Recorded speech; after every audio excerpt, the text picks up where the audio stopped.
Hello and welcome to the GEARHEADS podcast, episode 1. My name is Cain. I am your host, and I am joined by Dylan Messer. I'm a lifelong car enthusiast and a friend of Graham's. And we just wanted to start this podcast so that we could sit around and talk about cars because that's what car guys like to do. So we're excited to kind of start this new project, and we hope that you guys enjoy. Of course, it'll be on YouTube, but we are also going to post it elsewhere like iTunes and so on and so forth. All of that sort of stuff will be linked in the description down below.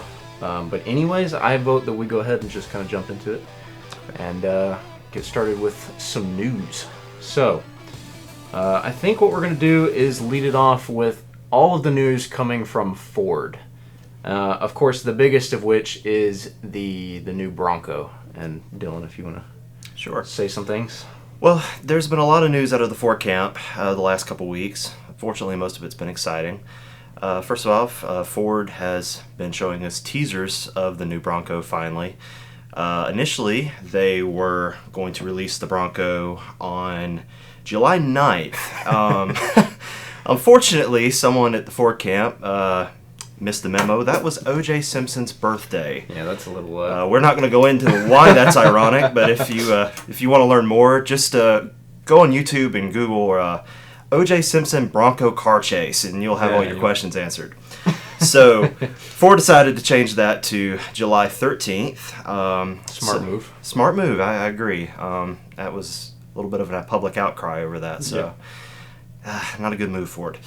But anyway, they've been teasing us with new little photos and videos. They've created an Instagram channel for the Bronco, and it's kind of been what we thought. It looks like it's going to be a mid-sized off-road SUV, kind of akin to the Jeep, but with retro styling. Yeah, they're absolutely going after the Jeep. So Ford is going to release that on July 13th. And they're going to be taking $100 refundable deposits, similar to what they did with the Mach-E. From what we understand, it looks like it's going to come in 2-door and 4-door variants, and there's going to be... Like the Jeep? Pretty much like the Jeep. Removable top. Off-road tires. It's got the big fender flares. Nice looking LED headlight. I mean, they really are just kind of going off of what the Jeep's doing, and they're just going to try to do it better. And I honestly think they're going to. I think so too. From the spy shots, it does look like it's going to have independent front suspension, which is a break from the Jeep. But for most people, I think independent front suspension will be fine. It's going to be a better experience on the highway. It's going to ride smoother. It's going to handle better. Granted, you lose some of that capability off-road, but let's get real. How many Jeeps actually go to Moab or Gulches in South Carolina, where I'm from? They don't really do that. They go to the mall, they go to Walmart, they do the suburban thing. Exactly. So I think Ford really has nailed the concept. I think so too. I mean, just looking at it, and I love all the little teasers that they've been showing us, like for example, you said Instagram. They just posted that 3-picture thing. Yes. Where it's like the new, you see the new fenders on either side. Yeah, the classic Bronco in the middle. One. It looks really cool. I'm just excited to see it in the first place. I am too. It's gonna be. I mean, I'm a fan of retro cars because we both own retro cars. We love retro cars. I think everybody loves retro styling, anyways, right? I mean, especially if it's done right. And Ford is good at doing it right, as we've seen. Yes. Well, I think they're also they're going after Jeep a little bit, but you also have, even with the grill badge spelling out Bronco, that was something on the original Bronco, but that's also something that Toyota's done, lately with their off-road packages. So these kind of retro styling cues are still very popular. Yeah, so I'm excited to see what they come up with. It's definitely been a long time coming. So. You know what impresses me the most about it, though? What's that the predicted... They haven't announced it officially yet, but the predicted starting price is $30,000. Really? Yeah. Okay, so it is very close to Jeep. Well, yeah. It's honestly, if it does start at $30,000, I'd say it's more affordable than a Jeep. Yeah. And it wouldn't surprise me if it is, because I mean, if you look at the price tags on Jeep these days, I mean, especially if you get like a Rubicon, it's gonna be like $60,000 almost, which is absurd. Well, then you throw a Gladiator into the mix, and those things start at exactly very high 30s. Yeah. Too high. But I agree. It's too high, but I think it's a good move by Ford. I'm definitely excited to see it, and I won't lie. In a few years, I'd like to add one to my garage. Yeah, me too. Honestly, that's what I'm thinking about for a production van. Yeah, especially if it starts at 30. I was a big fan of the FJ Cruiser, so I mean, I like to see that too, yeah. A good vehicle that kind of does off-roading and daily use, and is also kind of economical because it looks like they're going to have the 2.3 liter EcoBoost from the Mustang. And there's rumors of a V6. I don't know if they're going. I hope they do. I hope they bring in the. It'll probably end up being like the 2.7 or something, not the 3.5. It probably won't be the 3.5. I don't know if they can shoehorn the 3.5 right? in there because it is a little bit of a bigger engine, but yeah, it makes you wonder because maybe the Bronco Raptor. Exactly. I was about to say, I bet they'll bring out a Bronco Raptor. And I was going to go back to, you mentioned that it's got independent front suspension, but so does the Ford Raptor. That's true. And it's definitely shown what it's capable of. Yeah, exactly. And it's got some pretty intense suspension up front. So I think that, I don't think that there's anything wrong with the Bronco having independent front suspension. Right. Well, from the Toyota camp, I mean, if I'm not mistaken, the Land Cruiser itself, it's had independent front suspension from the mid-90s on, and everyone knows how capable Land Cruisers are. Not to mention the Tacomas, the 4Runners, the FJ Cruisers. All of them. Even the Tundras. So, it's... If you're a diehard off-road enthusiast, you're going to swap it out anyway. So, for the bulk of people, it'll do fine. Yeah, it will. But, moving on. Yeah, let's move on. Of course, we're excited about the Bronco, and we will update you guys with future news. But let's move on to the other retro callback, the Mach-1. Which, of course, you and I are both very excited about because we're Mustang enthusiasts. That's right. Diehards. I mean, and we're in the camp that apparently seems to be actually excited about it in a good way. There's been a lot of criticism of this car. Which surprises me because, everything about it is just a formula for fun, Yeah. I don't know why people are so upset about it. Well, there's been other YouTubers, and everyone seems to have had a comment about this, and especially people on Instagram, current and previous Mach-1 owners. Everything I keep hearing about is screaming about a shaker hood scoop. If you go back in time to 1969 when the Mach-1 came out, not all Mach-1s had a shaker hood scoop. Some of them didn't have a hood scoop at all. No. That was an option. 1970, same situation. 71 to 73, there was no shaker hood scoop. It was a ram air style. And then the one that no one talks about, the Mustang 2 Mach-1, also did not have a shaker hood scoop. I didn't even know there was a Mustang 2 Mach-1. There was. In 1974, Ford came out with the Mach-1 as a trim package, and it had a V6 engine. Wow. So... we won't go into that. Yeah. But then you have the 03 to 04, which did have a shaker hood scoop. But, yeah, I mean, that was a proper callback. Yeah. But arguably, that worked with that body style. I don't think a shaker hood scoop would work. With an S550, no, it doesn't. No. It wouldn't look right at all, especially with all the other styling that they've done to it. Mm-hmm. I feel like shakers are kind of like a properly retro muscle car thing. And this new Mach-1, I feel like it follows the same... I don't know, the same personality as the original, but you gotta modernize it. It's not gonna be an old, box of rocks muscle car. Well, the S550 was such an evolution over, the previous Mustang with the independent rear suspension, the engine upgrades, even the transmission upgrades. That it was just it's a different type of Mustang, and we'll probably touch on this on a later podcast, but it's a very, very different car from the first several generations, and the body lines are totally different, and I don't think that a shaker would look right. Now, they do have the heat extractor vents on the front of the hood like they do on the standard GT, which to me is kind of a callback to the ram air style from 71 to 73. Very different function, but styling, they look kind of similar. Yeah. But I think the big issue is Mach-1s have always been parts bin cars. Yeah. That's kind of the thing no one wants to talk about. Yeah, they were basically a standard Mustang where they went and they just pulled all the extra goodies from like Shelby and stuff and threw them on the Mach 1 and just made a car that was a performance oriented kind of everyman's sports car. Yeah, and they've always been sandwiched in between the GT and whatever the high end car was at the time in the 60s. Yeah. It was the Mach 1, or I'm sorry, it was the GT, the Mach 1, and then the Boss. And then in 03 and 04, you had the GT, the Mach, and then the Terminator Cobra. Yep. So, and then today it's the same thing, GT, Mach 1, Shelby. So, but they do have some exciting bits coming from the part bin, which absolutely, which are great. They're finally ditching the MT82. I think we all can have a nice round of applause for that. The Tremec is coming to the Mach 1, so thank goodness. Thank God. Good car move forward. Yeah, a track car with a transmission that's meant to be in it. But of course, I think something else that's really nice about it is that they pulled the same motor from the Bullet.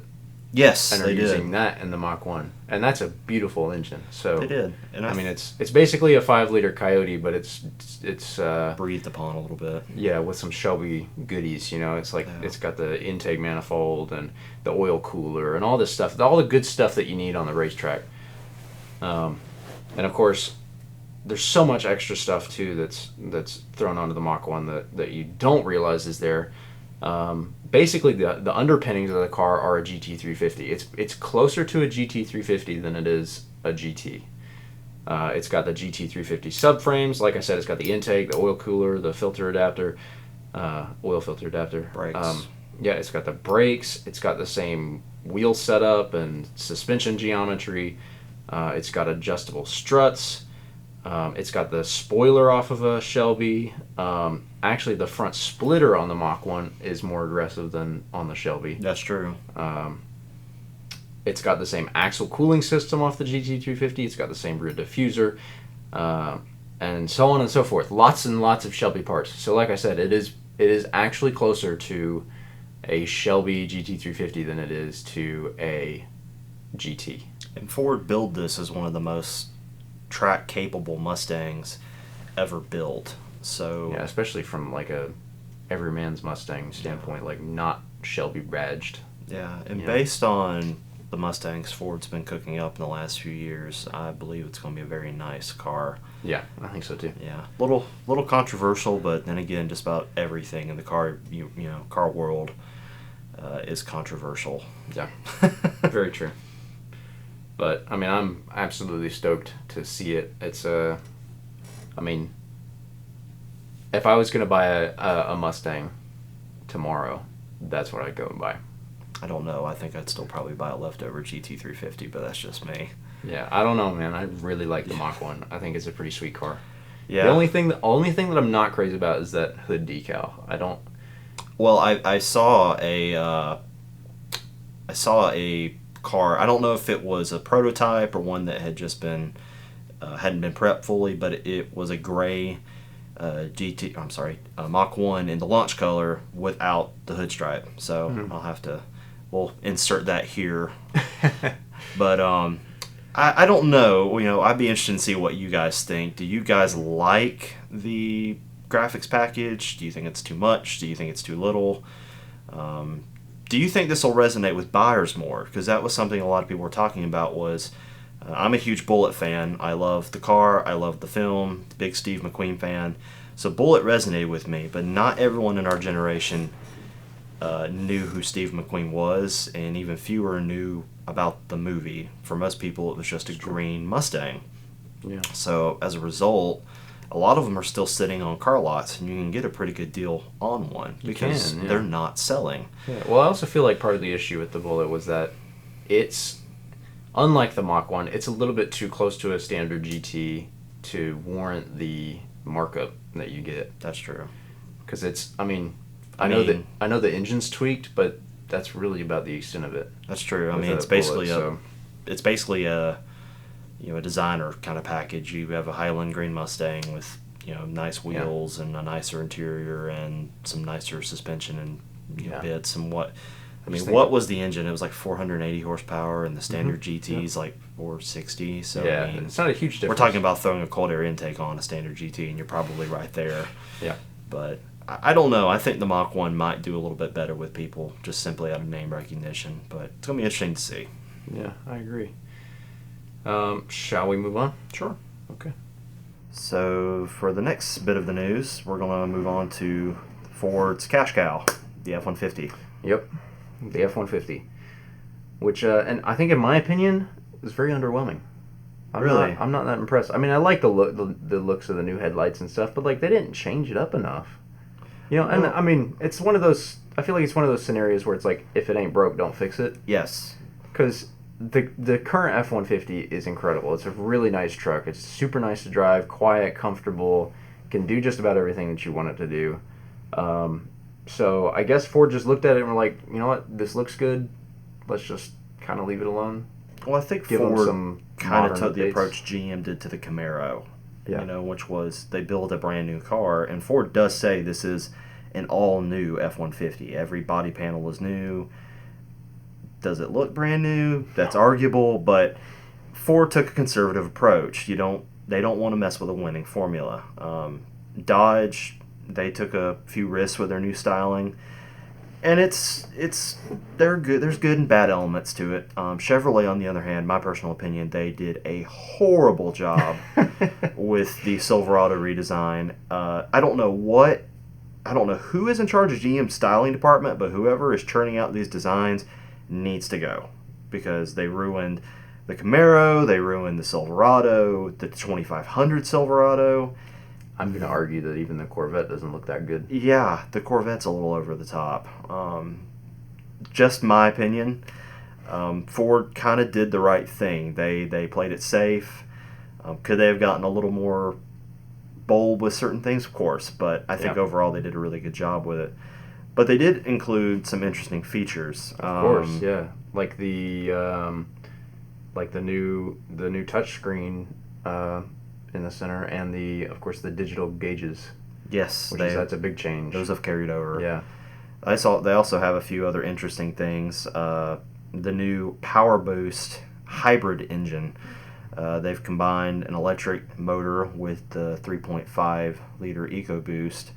If I'm not mistaken, according to Ford's PR, that added a 47 horsepower electric engine to the 3.5. That's a pretty big boost. It is a pretty big boost, and it should now push over 400 horsepower. Ford also claims a potential 700-mile maximum range with that engine and the electric motor.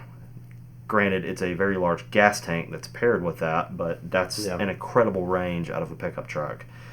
Probably boost the towing capacity too. Potentially, I don't know. I don't think they've released all those numbers yet. We don't know. We don't know exact horsepower numbers or city or highway mileage, but we're just going off what Ford has said in their press release.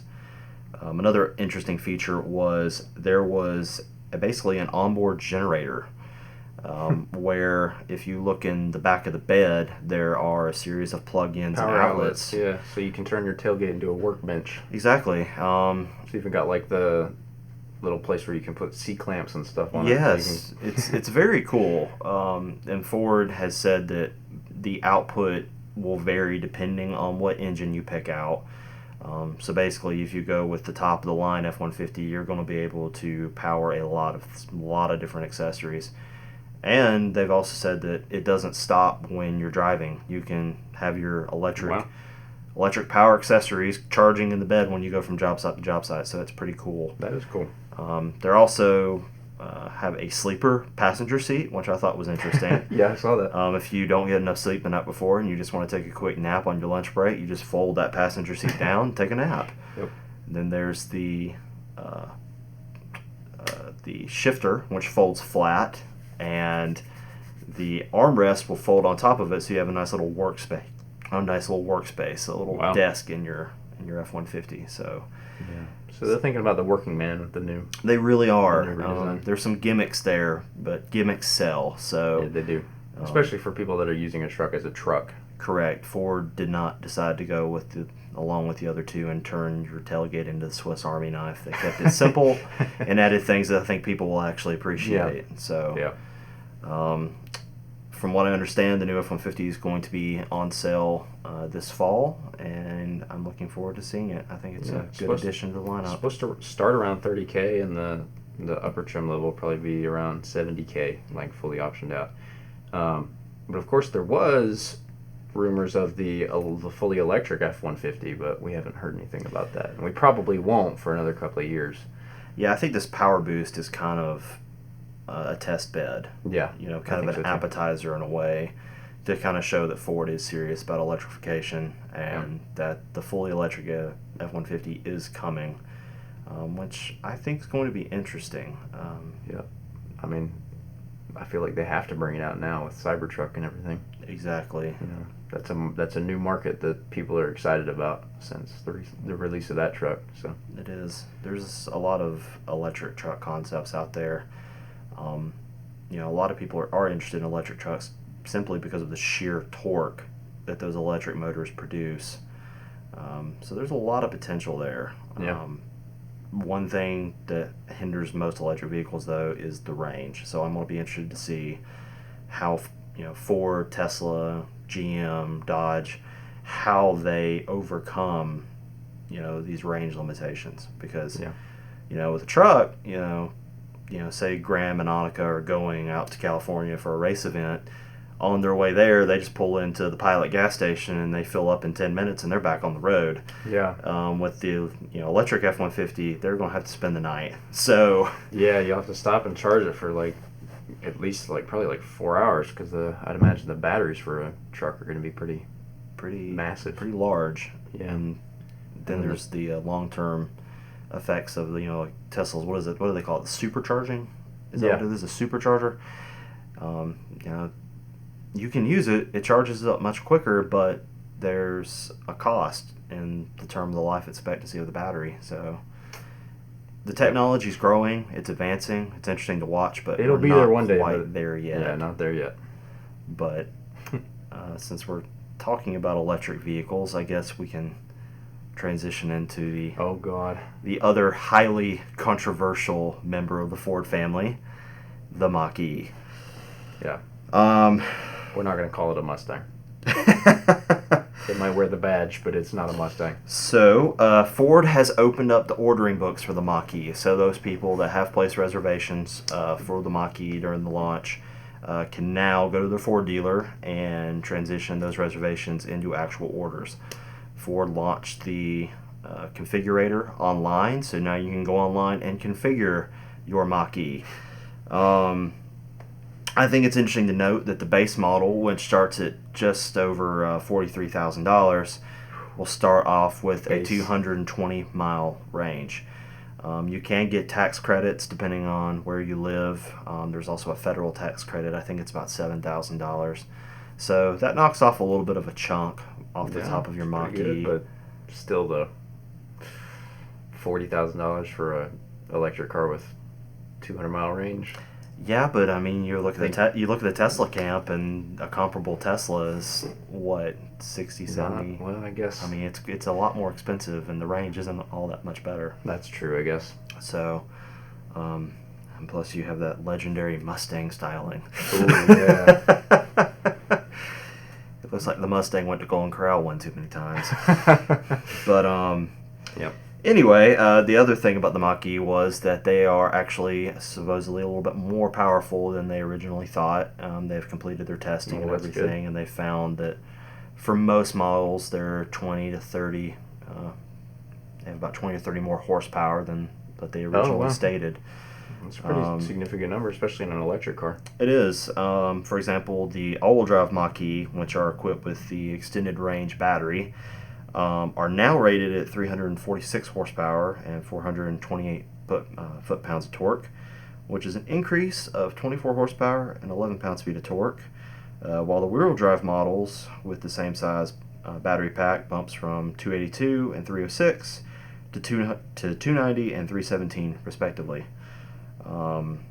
The standard range battery pack versions with rear-wheel drive are rated at 266 up from 255.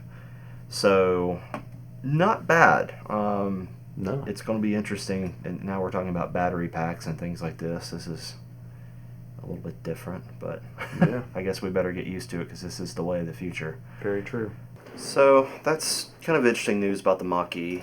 It's going to be interesting to see how many of these things actually sell and how many of them actually wind up on the road. I've been seeing them popping up all over Facebook and Instagram and stuff. People seeing them in the wild, you know. So I mean, people are buying them. I mean, I'll be honest. I'm interested in, you know, the Mach-E because it is the first fully electric vehicle from Ford. You know, Mustang controversy aside, it was a very bold move. Time will tell if that, you know, will pan out for Ford.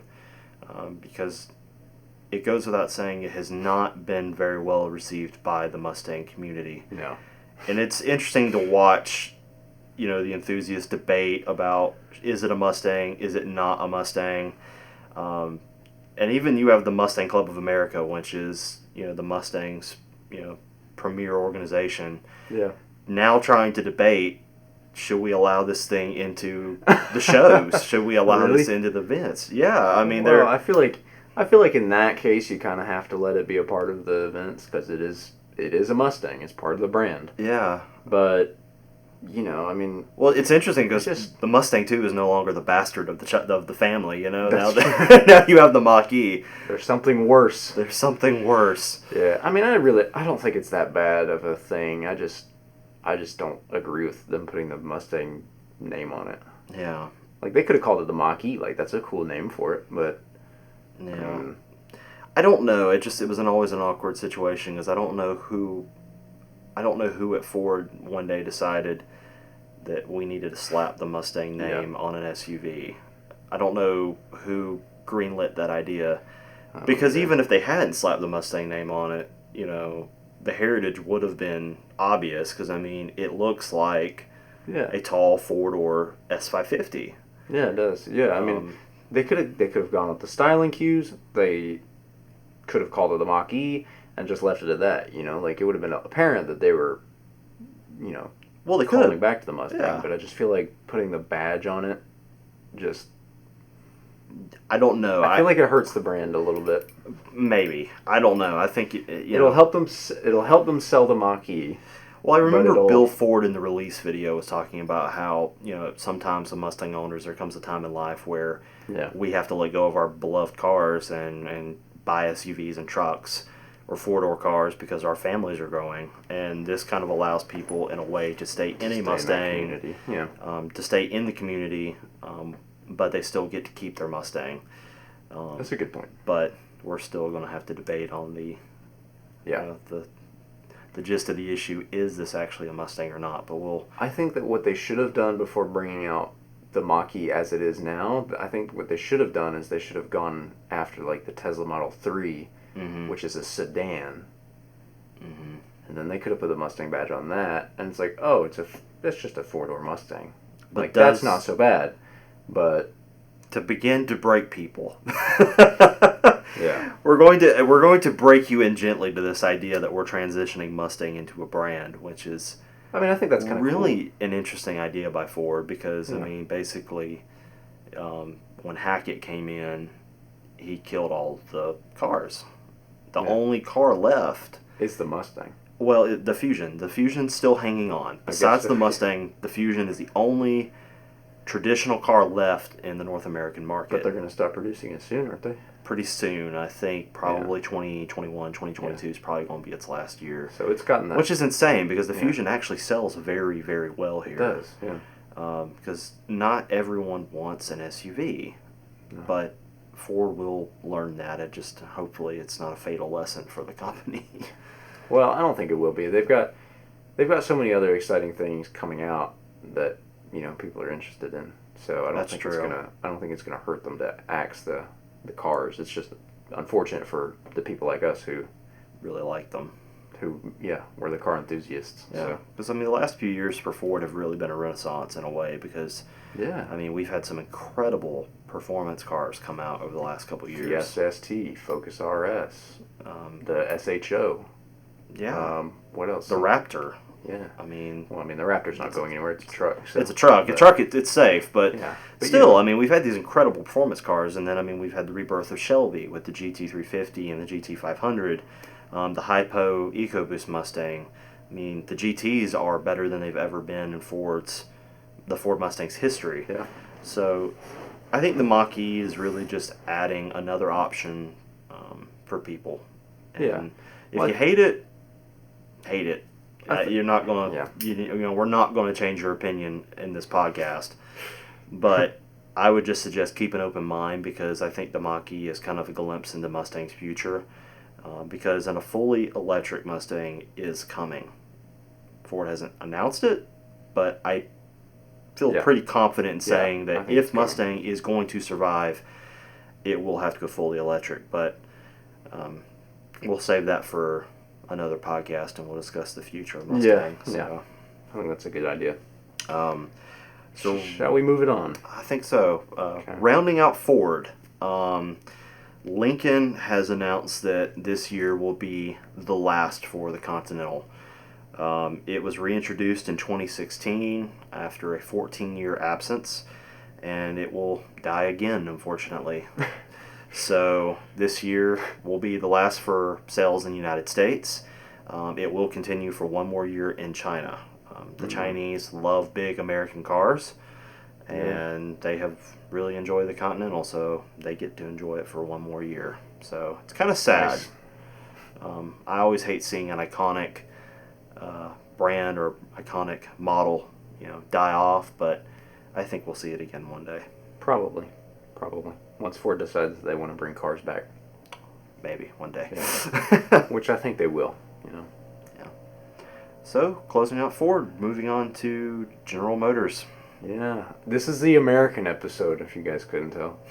We're only talking about American cars today.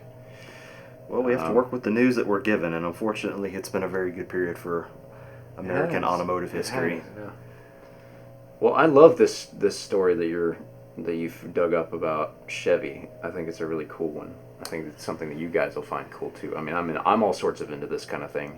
So let you lead it in. GM Defense, which is a division of General Motors that was launched in 2017, they've won a sizable contract from the U.S. Army to build a infantry squad vehicle based on the Chevrolet Colorado ZR2 pickup, which is pretty cool. That's a great truck anyways. We all know. It's a very capable off-road package for the Colorado.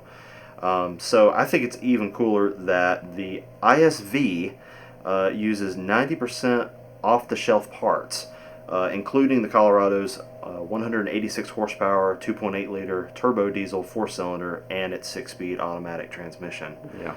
So, basically you're taking the frame of a Colorado ZR2, all its suspension bits, its drivetrain, and you're slapping a rugged body onto it. Hardly a body, but... That's true. You'll see from the pictures, there's not a whole lot there, but it's basically a rolling armored shell with a... Well, it's not really even armored. I think the whole point was so that the truck is as light and as fast as it can be, and that basically rather than weighing it down with armor plates, it'll just be light enough and quick enough to just avoid the enemy rather than go like hell. Rather than withstanding the enemy. So basically it was developed for the Army. It was developed for the airborne, so that they can load it up in the back of a Chinook. It fits inside of a Chinook helicopter, which is very cool. Which is awesome. It can be carried by Black Hawks, which is impressive. And it's basically just meant to be a go anywhere, do anything sort of troop transport. Of course, it's not meant to protect troops as much as it is. Yeah, it's not a tank. It's not like I can't think of what they're called, but it's not like that new Army vehicle that you see. The really big, the replacement for the Humvee. It's huge. Yeah, so it's kind of meant to be like an opposite of that, I think. It's meant to be like a reconnaissance sort of vehicle, a vehicle that's meant to carry a squad of guys and get them wherever they need to go. I'd imagine that it's going to be adopted by the Special Forces. Probably. Those are probably the guys who are going to use it more than anybody else. It's always cool to see, American automotive manufacturers build cars for our armed forces. It's always really interesting to see that, kind of cooperation. Yeah. And it's been a long time since we've seen something really like that. Yeah, I mean, I feel like the last big thing like this was the Hummer. Yeah. Which has been before that, it's probably been a long time. But yeah, exactly. It's definitely a cool vehicle, and I think that the armed forces are going to have a ball playing around with this thing and training. So if you look at all the photos taken of it, I mean, there's like pictures of it jumping and drifting and climbing mountains and all sorts of fun stuff. So it just looks like an awesome toy to play with. I can just pitch a GM commercial now with this thing flying out of the back of a helicopter with Fortunate Son blaring and the Taliban going, "Oh my God!" It's going to be quite cool. I think it's definitely a good move by GM. So yeah, it is, and it can carry up to 9 guys in it too, which is impressive. Yeah, I mean, for a pickup truck, 9 guys with all their gear, pretty. Hey GM, pretty cool. Reuse this. Reuse the frame. Use this and put a blazer body on it. Give us a proper blazer. That's a good idea. I mean, Ford's doing it proper. Why shouldn't you? Yeah, good point.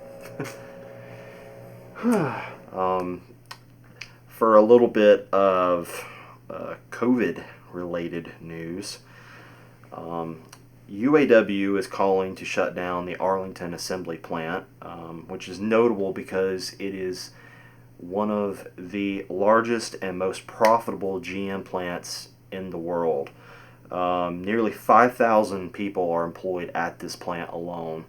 Wow. UAW has noticed an increased spike in COVID cases in the area, which this plant is located in Texas. Texas is getting hit pretty hard. They are.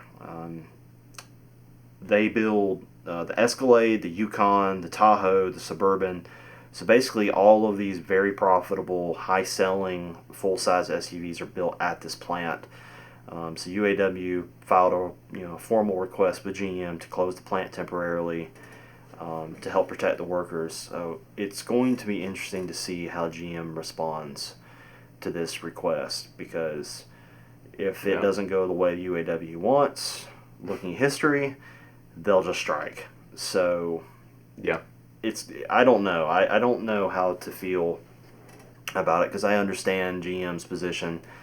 They were shuttered for several months. They're trying to get back on their feet. Auto sales in the United States are at an all-time low because of the COVID-19 epidemic. So they're trying to not only preserve their company, but they're also trying to preserve these people's jobs, because if you're not selling, you're not employing.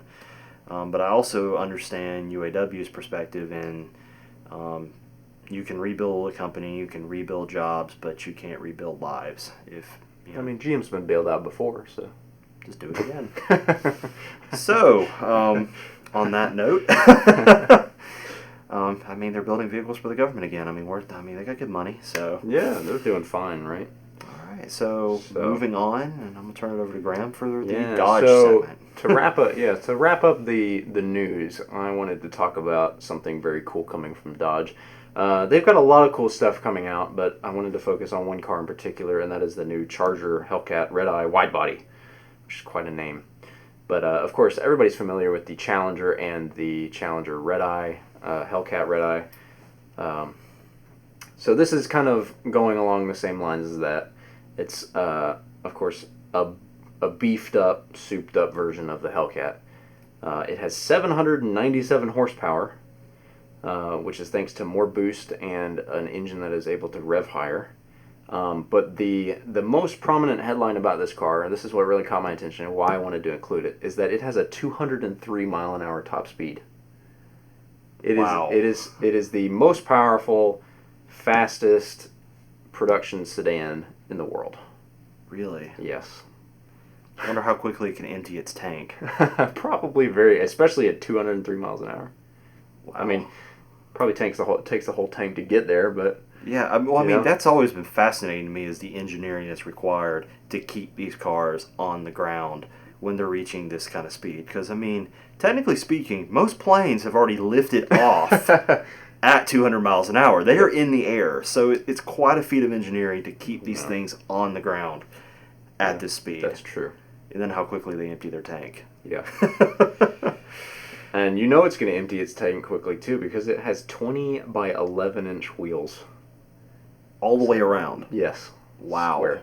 11-inch wide wheels all the way around. That's impressive. Yeah, that's ridiculously Dodge knows how to wide. build a proper muscle car. Yeah, and I mean, even the pictures, one of their advertisement pictures for this car is it drifting around an airplane, so...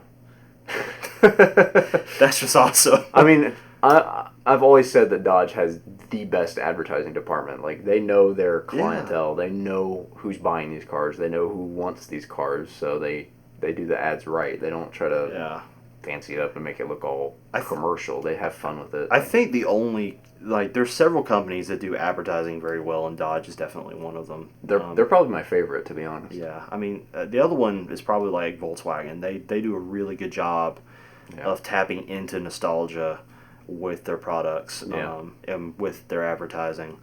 And it's always cool to see automakers kind of go the extra mile with their advertising and really try to be creative. And I'm a sucker for nostalgia, so I definitely love it whenever I see it. And Dodge is definitely doing a very good job. Yeah. But they build really, really impressive muscle cars. Oh, absolutely. I mean, these aren't necessarily cars you go out and take on a track with. Not at all. But they're just traditional straight line monsters. And I really think it's impressive that the Challenger came out in what, 2008? Yeah. So it's 12 going on like 13 years old. It had a minor refresh in about 2014, I think. But it's still outselling the Camaro. Yeah. Automakers, look to that example. If it's not broke, don't fix it. Well, I mean, I would argue that the Challenger, not so much the Charger, but the platform needs to be updated. Maybe. It's getting old, but it's... I'll tell you how old it actually is. Oh, because it came from Mercedes, did it not? The Challenger itself, all right, is 13 years old now. Which is ancient. It is based on an E-Class Mercedes, I think an E-Class, or an S-Class, an E-Class, I think, that came out in like 2003 or something. Really? Or maybe it was the 90s. Maybe one of you guys 98. know and you can fill us in and educate us. But yeah, I could find it somewhere. I don't know it off the top of my head, but it is a horribly outdated platform. Yet Dodge finds a way to just make like the most badass cars out there. That's what's impressive is they just keep refining it. Like I kind of can't help but wonder if this is going to be like the Volkswagen Beetle. Like in 80 years, we're celebrating this 100-year-old platform that's still going. God, I hope not. I mean, it's fully electric now, but it's the original platform. Well, there is supposed to be a new platform that they're developing. Oh, but they do it right. That rumor has been circulating for God knows how long. But you know, Chrysler is now owned by Fiat, so it seems like all of the other Chrysler vehicles have been updated. The Jeep's brand new.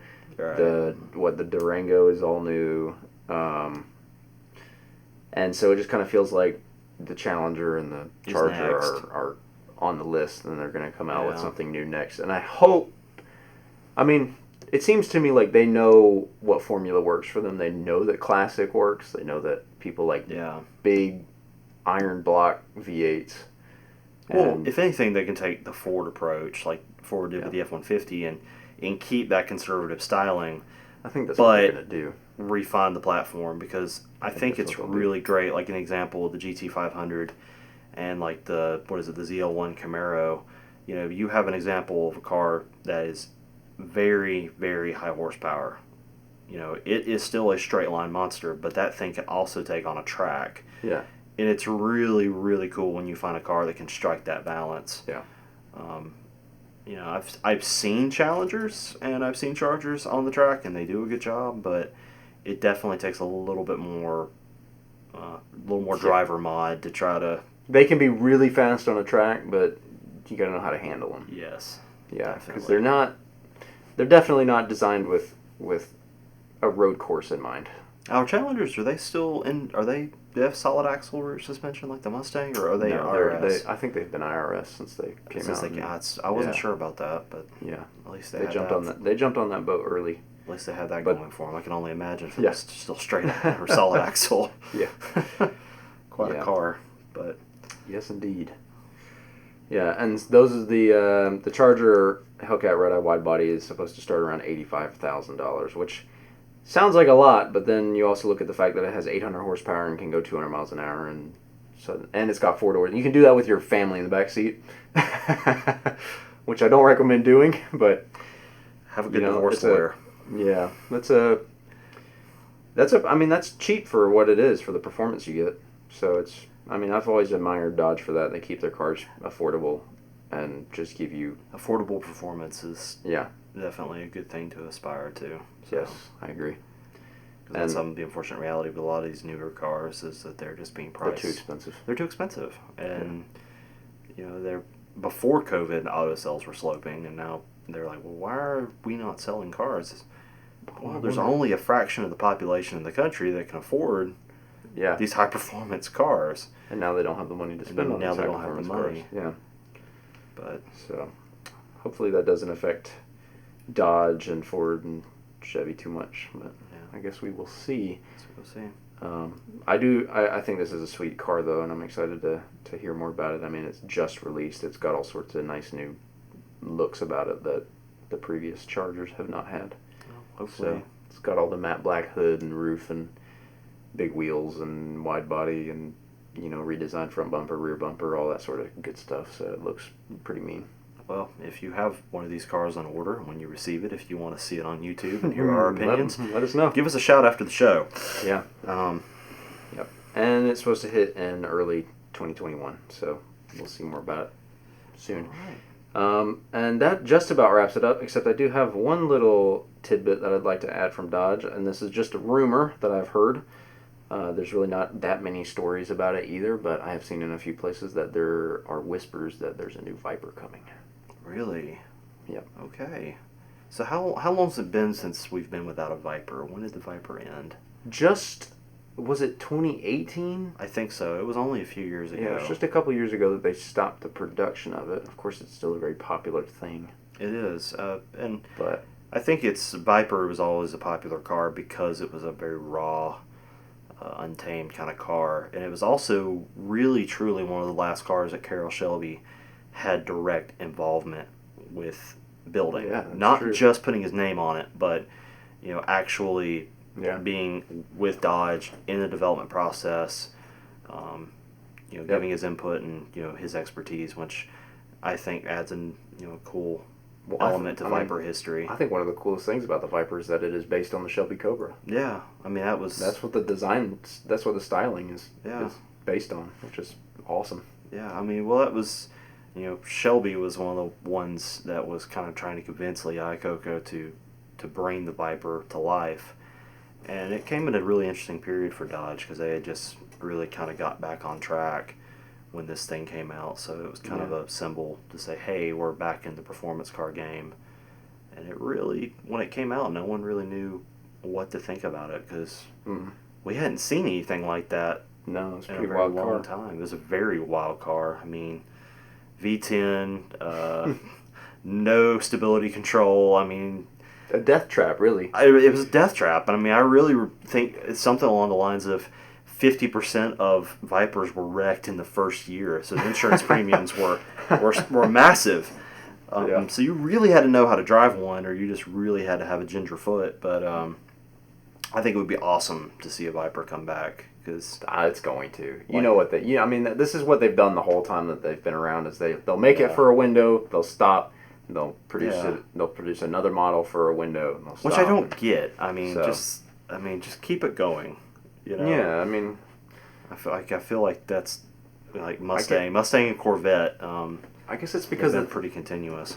I guess it's because the thing about a Viper though is that there's a very specific team that works on them and builds them. And that's true. They're not really a part of Dodge. They're kind of their own little special team. Yeah, and they build these cars. Special Viper team. Yeah, and then so I feel like what they have to do is they just have to produce it because they have to put all their effort into building it. Yeah. And then they stop so that they can develop the new one. And then there's an enormous cost in developing one of these cars from scratch. And I think that's partly why we see companies like Toyota and whatnot, joining other companies. Like and the Supra. Yeah, which like the we'll talk Supra, about another time. co-designing vehicles to kind of save on cost. But yeah, because it gives us enthusiasts a new sports car, and the companies don't go broke trying to produce it. Because unfortunately, the unfortunate reality of sports cars is that they don't sell in high volume. So really, manufacturers have to. Aside from cars like the Mustang, for example, manufacturers really have to team up and develop these things so that they can afford to produce these cars. Yeah. And they have to appeal to the broadest demographic. Yeah. I think that's an important thing to know. Yeah. Because that's, as a car enthusiast, as someone that tries to stay up on automotive news, it's always interesting to go into the comment section and see these flame wars that people get into about, oh, I hate the car, I don't like the way it's designed, I don't like the way that it looks. For example, the Bronco. A lot of people are like, well, this isn't the full-size, body-on-frame, removable top Bronco that ended the Bronco, basically. And there's a reason why. That would appeal to such a small demographic, whereas the Jeep-like vehicle that they are building and releasing is going to appeal to a lot more people. It's going to be more affordable, and it's going to sell more, and it's going to make sure the Bronco sticks around for a while. It still checks most of the boxes of the hardcore enthusiasts, but it's also daily drivable for mom. Yeah, exactly. So I think it's an important thing to know that when you're building a car, it has to appeal to the widest amount of people possible, and that's what makes it a success or a failure. Yeah, exactly. Well, I guess that's all we've got for you guys today. So we're going to go ahead and wrap it up. Thank you guys so much for checking us out and for watching. If you're on YouTube, please leave a like, subscribe, and definitely share your comments with us below. And if you're anywhere else, just stay tuned in. Go ahead and give us a follow, and we will, of course, update you when the next episode is out. I think that this is going to be something that we try to do at least once a month, if not more often. But for now, we will see you guys in the next episode. As always, take it easy.